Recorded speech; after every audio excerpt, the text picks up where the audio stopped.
Olá pessoal, como vai? Primeiro vídeo do ano de 2025. Como estão vocês? Espero que tenham passado bem aí de virada de ano, de Réveillon, que 2025 venha muito bom para todos. E antes da gente entrar no tema de hoje, que a gente vai falar sobre idolatria, porque muita gente comentou sobre isso e pediu, queria já aproveitar o primeiro vídeo do ano para falar de algumas novidades que eu pretendo aplicar aqui. Espero que para bem. Primeira coisa, eu espero esse ano, pessoal, fazer mais interação com vocês, né, meus seguidores. E, digamos, me dedicar mais ao canal. Se possível, inclusive, viver só do canal, né? Então, para isso, eu vou, inclusive, pedir a ajuda de vocês, uma coisa que eu peço pouco, e já me puxaram a orelha, para que você se inscreva no canal, para que você curta o vídeo, compartilhe os vídeos, tá? E, principalmente, se você puder, você se torne membro do canal, porque aí você ajuda a manter o canal, né? Aliás, você ajuda a manter o canal, você ganha brindes e ainda faz sua tzedakah, a sua caridade. Bom, para essa maior interação entre nós, eu vou começar a fazer também o seguinte: eu vou tentar atender mais a pedidos de vocês, fazer vídeos sobre o que vocês querem. E para isso, eu organizei a playlist aqui do canal, e no vídeo 18, eu chamei ele de vídeo 18 porque 18 é um número cabalístico, né, de vida, que é um vídeo do Cabalista Responde falando de reencarnação. Ali vai ser um local para vocês fazerem os pedidos de vocês. Então, se vocês quiserem deixar qualquer sugestão de tema, procura aí Yair Alon vídeo 18, ou Cabalista Responde, reencarnação, e ali é o local para vocês fazerem os seus pedidos, tá bom? Deixa a sua sugestão. Se você, quando for lá também, olhar a sugestão de outros colegas e gostar do que eles sugeriram, deixa o like, porque aí eu consigo ver qual tema está mais em voga, qual tema está sendo mais pedido, tá bom? Bom, por que o vídeo de hoje? Eu viajei para o Japão, agora em dezembro, né? Acho que muitos de vocês sabem, alguns até acompanharam o vídeo, e passei, obviamente, por muitos lugares budistas, por muitos lugares shintoístas, porque são as religiões predominantes ali no Japão. E eu recebi alguns comentários, até bastantes comentários, falando sobre a questão da idolatria. Né? Alguns falando assim: nossa, mas quanta idolatria, eu gosto da filosofia japonesa, mas quanta idolatria. Alguns até falando assim: eu me sinto mal, né, de quanta estátua. Enfim, alguns comentários nesse sentido. E a primeira coisa, eu confesso aqui para vocês, eu fiquei um pouco impressionado com esses tipos de comentário. Eu não sei nem como chamar, tá? Talvez eu ponha aqui o termo errado. Mas o que me pareceu uma certa intolerância, né, com a religião alheia, ou até um radicalismo. Eu sei que não é uma frase judaica, mas sabe um pouco daquilo assim, querer ser mais papista que o Papa? Eu não sei, eu achei um pouco exacerbado alguns comentários. Mas entendo também que alguns vêm de uma curiosidade mesmo, né, ou sei lá, do modo que foram criados, pensando nessa questão da idolatria. Algumas atitudes ali chegaram a me parecer um pouco desrespeitosas, né? Mas ok, pode ser que eu esteja julgando errado. E aí, o que eu realmente queria entender é o que pega tanto. Por que pegou tanto para algumas pessoas? Não foram poucas, tá? Por isso que eu estou fazendo o vídeo. Mas por que pegou tanto para algumas pessoas essa questão da idolatria? Né? De estar num templo budista, de estar num templo shintoísta, de ter estátuas e tudo mais. Bom, e aí justamente por isso também que eu decidi fazer o vídeo, né? Para acabar sendo uma ferramenta educacional, para a gente discutir o que o judaísmo fala sobre essa questão. Então, vamos lá. A idolatria, no judaísmo em geral, o nome, né, idolatria, a gente traduz como Avodah Zarah, né? Avodah Zarah significa literalmente algo como um serviço espiritual, né? Servir a alguém, um serviço estranho, né? Então a gente poderia traduzir como um culto estranho, tá? Ou seja, em geral, de forma básica, Avodah Zarah no judaísmo é você o quê? Adorar qualquer coisa que não seja o Deus único, o Deus transcendente, né? O Deus incorpóreo, principalmente. Qualquer coisa que não seja isso entra nesse culto estranho, nessa Avodah Zarah. Segundo a Halahá, que é a lei judaica, é um dos pecados mais graves que você tem no judaísmo. Tão grave a ponto de você ter que evitar a qualquer custo, mesmo se isso colocar sua vida em risco. Então, por exemplo, o Talmud discute um caso assim. Vamos supor que alguém, Deus nos livre, venha com uma arma, põe uma arma na sua cabeça e fala o seguinte: olha, ou você pratica aqui uma idolatria, seja lá qual for, né, ou você se ajoelha aqui para essa estátua, ou eu te mato. o Talmud diz que é preferível você morrer do que cometer a idolatria, tá? Então, são 3 pecados que o Talmud numera nesse grupo. É a idolatria, o assassinato e uma imoralidade sexual. Tá? Mesma ideia. Se alguém te forçar a cometer um assassinato, ou alguém te forçar a cometer uma imoralidade sexual, arriscando sua vida, é preferível perder a vida do que cometer esses pecados, tá? Bom, no entanto, o que eu acho que falta alguns perceberem, ou é interessante a gente pensar, essa restrição tão grave da idolatria é para os judeus, né, meus queridos? E o judaísmo fala, você que é judeu tem que tomar muito cuidado com a idolatria. E é um pecado gravíssimo. Mas o judaísmo jamais condena quem segue outras religiões. Pode parecer óbvio o que eu vou falar, mas o judaísmo é para judeus, né? Se o outro povo tem uma prática idólatra, quer ser idólatra, ok, para ele tudo bem. É aquela prática dele, é aquela cultura dele. Então vamos lá. Budismo e shintoísmo, né? Que foram as 2 religiões que eu mais encontrei no Japão e fiz os vídeos. São religiões idólatras? Eu acho que não tem muita dúvida, não tem muito espaço para dizer que não. São religiões idólatras. Tá? O budismo, em particular, ele é muito complexo. Tá? Ele tem várias vertentes. Algumas das vertentes eu não concordo muito, mas alguns pesquisadores de budismo dizem até que o budismo pode ser ateísta, dependendo da linha, né? Ou seja, não tem uma figura divina central. Mas, em geral, o budismo reverencia figuras como os Budas, né? Os iluminados, os Bodhisattvas, gente que não se iluminou, mas ajuda a humanidade. Então, seria idolatria, tá? Por quê? Porque eu estou cultuando algo além de Deus. No caso do shintoísmo, é um pouco mais fácil definir se é idolatria ou não. O shintoísmo tem a veneração do que se chama os kami, né? Os kami são espíritos que habitam em várias coisas, mas principalmente nos elementos naturais, tá? Podem estar na terra, no rio, numa floresta, numa árvore, nos objetos, tá? Então, no shintoísmo é mais fácil definir que sim, é claramente uma idolatria. Mas aí a questão que fica é aquela que eu estava falando. Tá, e daí? Né? Eu falo que o budismo é idolatria, que o shintoísmo é idolatria. E daí? Isso vai significar que eu, judeu, não posso cultuar o que eles cultuam. Eu não posso seguir as práticas budistas e não posso seguir as práticas shintoístas, certo? Mas é só, ponto final.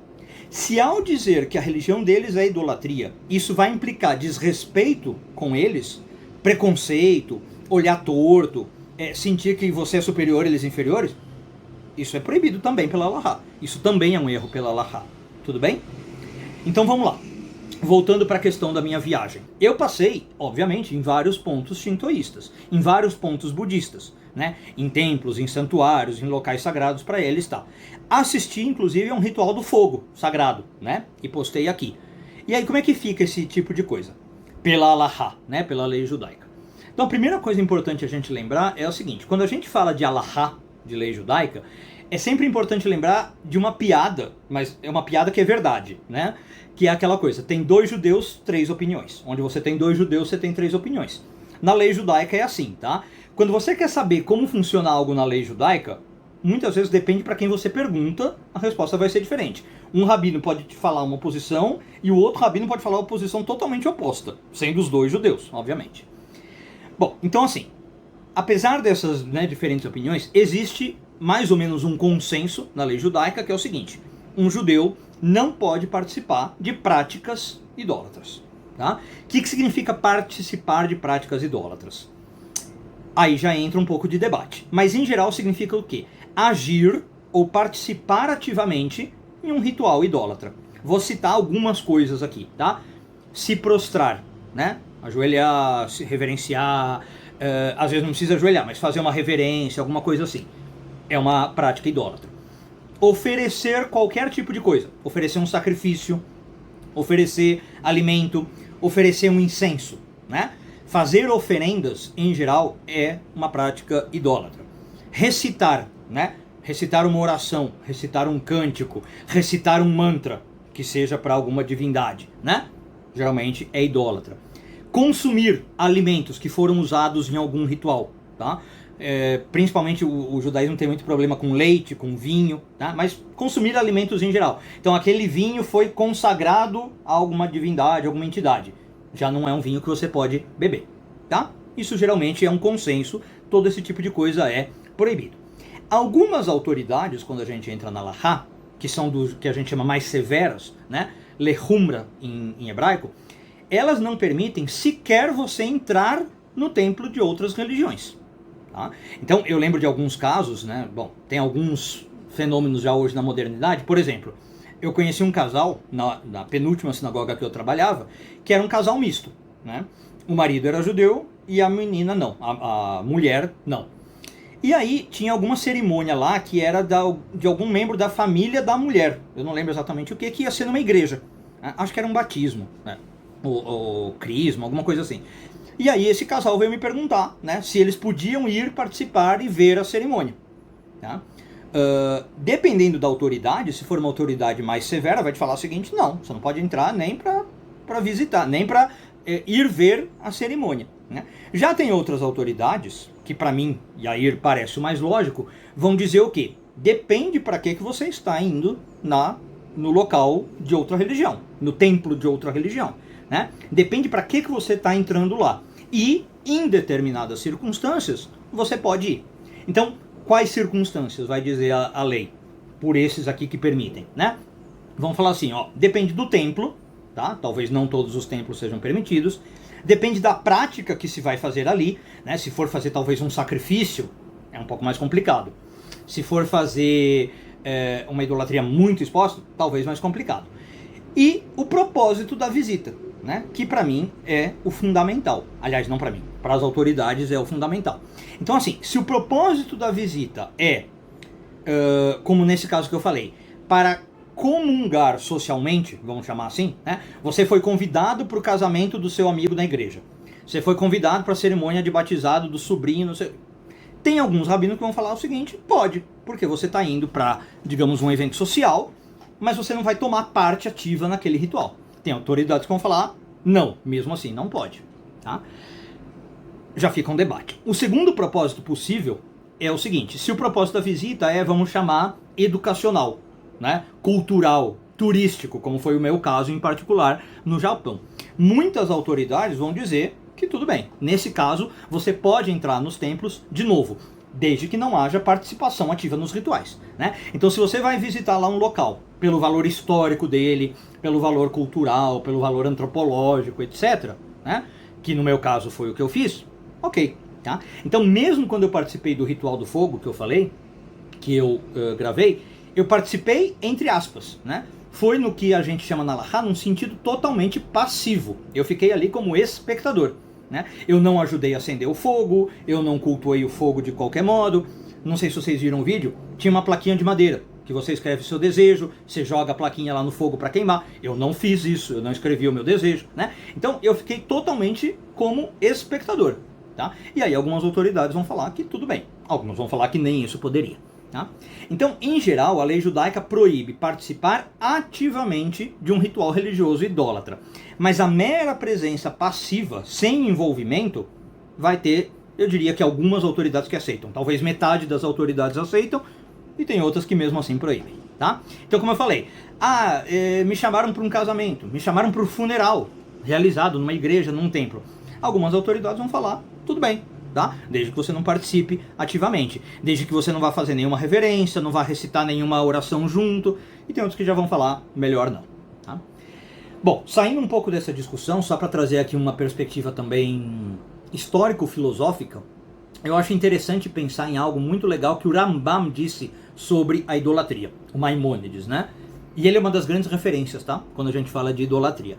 O Rambam, na época dele já, século XII, né, já falava o seguinte: olha, vamos ser sinceros, hoje em dia não existe mais idólatras, dizia o Rambam, no sentido clássico, né, no sentido bíblico. O Rambam fala mais ou menos nessa linguagem. Ninguém hoje em dia, no século XII, é idiota o suficiente para pensar que uma estátua é Deus. Né? Assim fala o Rambam. Nenhum judeu vai ter uma estátua de pedra, de madeira, de argila, do que seja, e achar que Deus está ali. Essa idolatria não existe mais no judaísmo. O Rambam já falava isso no século XII. E aí o Rambam fala, mas o que é então idolatria? Por que a gente tem esse pecado tão grave no judaísmo? E o Rambam vai dizer o seguinte: idolatria se refere a como você pensa em Deus, como você visualiza, entre aspas, Deus.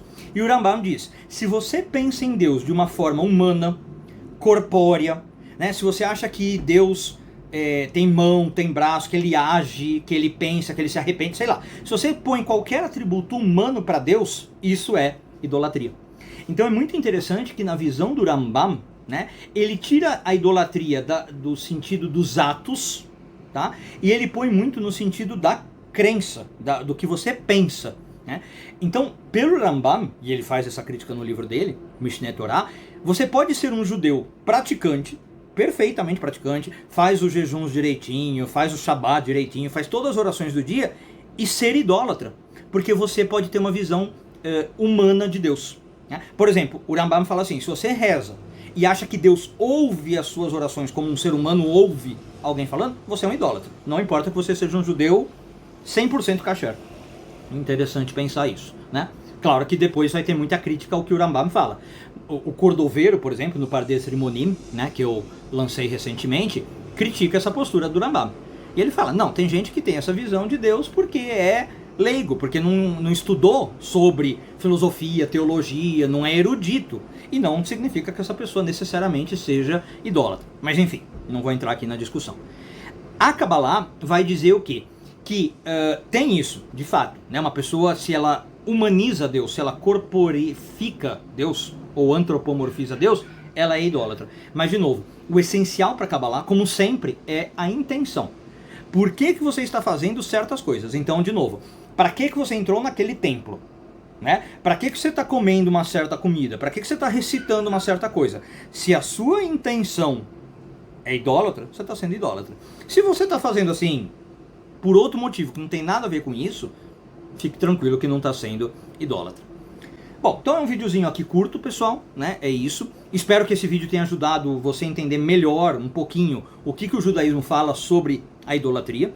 E especialmente eu foquei aqui em contextos como budismo e shintoísmo, mas vai para qualquer religião. E aí um resumo da ópera é, para judeus, idolatria é algo muito grave. É um dos 3 pecados mais graves. Mas isso não quer dizer que os outros povos não possam ter as suas crenças. Desde que eles sejam pessoas, vamos chamar, éticas e morais, tá tudo bem. É o que alguns chamam as 7 leis de Noé, né? Desde que os outros povos sigam as 7 leis de Noé, tudo bem eles terem as crenças deles. E isso jamais, pelo judaísmo, justifica preconceito ou desrespeito para as outras religiões. Tá? Se eu falo que uma outra religião é idólatra, é só uma categoria para saber. Eu não posso seguir aquela religião. Mas não é para preconceito ou desrespeito. Bom, e aí de novo, pessoal, fica atento às novidades do canal, tá bom? A ideia é que esse ano de 2025 a gente tenha mais interação. Lá no vídeo de número 18, repito, o Cabalista Responde de reencarnação. Você pode deixar os seus pedidos de temas, né? Deixa suas sugestões ali no comentário. E se você gostar das ideias dos outros, não esqueça de dar um like, para eu saber que aquela ideia está sendo bem requisitada. E por favor, por fim, muito, muito importante, inscreva-se no canal, curta, compartilha e se você puder, torna-se membro. Aí você ajuda a manter o canal, recebe brindes super bacanas e ainda faz a sua tzedakah, sua caridade. E claro, sinta-se à vontade para mandar perguntas ou comentários sobre esse vídeo aqui embaixo. Um beijo grande e tudo de bom.